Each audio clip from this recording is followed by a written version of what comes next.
دماد بن ثعلبہ سرکار کے سے ابھی یمن کا ایک بندہ تھا دماد بن ثعلبہ، اور یہ دم درود جھاڑ پھونک کا کام کرتے تھے، ان بیماریوں کا علاج کرتے تھے۔ کسی کے ساتھ جنات ہو جاتے، کوئی سایہ ہو جاتا، کوئی ہوائی چیز آ جاتی تو یہ علاج کرتے تھے۔ مشہور تھے کہ جب یہ عرب میں کسی گاؤں میں کسی علاقے میں جاتے لوگ وہاں اکٹھے ہو جاتے تھے۔ تو یہ مکہ شریف آئے ہوئے تھے، ان دنوں میں نبی پاک علیہ الصلوۃ والسلام نے اعلان کیا تھا کہ اللہ نے مجھے اپنا آخری نبی بنایا ہوا ہے۔ تو لوگ نعوذ باللہ باتیں کرتے تھے کہ یہ کہتے ہیں میرے پاس فرشتہ آتا ہے، جبریل آتا ہے، اللہ سے باتیں ہوتی ہیں، تو سرکار کے بارے میں بھی پروپیگنڈا ہو رہا تھا۔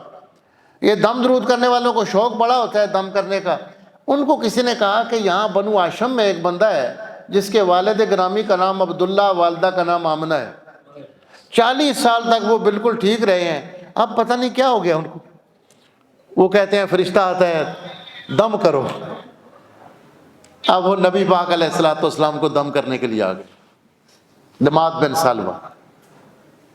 اب آ کر سوال شروع کیے جس طرح عام لوگ سوال کرتے ہیں کہ آپ کو نیند آتی ہے، سوتے ہیں نہیں، بھوک لگتی ہے نہیں لگتی۔ جتنے سوال کیے سرکار نے کسی سوال کا جواب نہیں۔ ان کو اور ذرا پک ہو گیا کہ کوئی بات ہے، بول نہیں رہے۔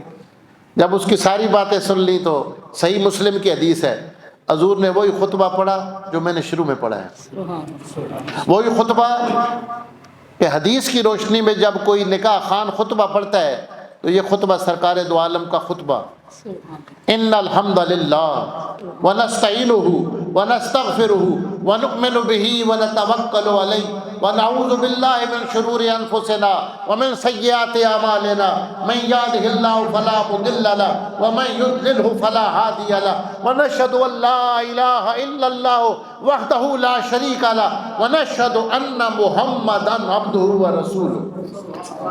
سرکار نے اس کے سارے سوالوں کے جواب میں یہ خطبہ پڑھا۔ اس نے کہا مہربانی کریں ایک بار پھر سنائیں۔ سرکار نے دوبارہ سنایا۔ اس نے کہا ایک بار پھر یہ خطبہ پڑھیں۔ جب سرکار نے تیسری بار پڑھا اس نے کہا دم تو ادھر ہی رہ گیا، ہاتھ مبارک آگے کر کے مجھے کلمے پڑھائیں۔ میں نے دنیا میں بڑے بڑے لوگوں کے کلام کو سنا ہے، اتنا کسی کی زبان میں اثر نہیں ہے جتنا جناب محمد رسول اللہ کی زبان میں۔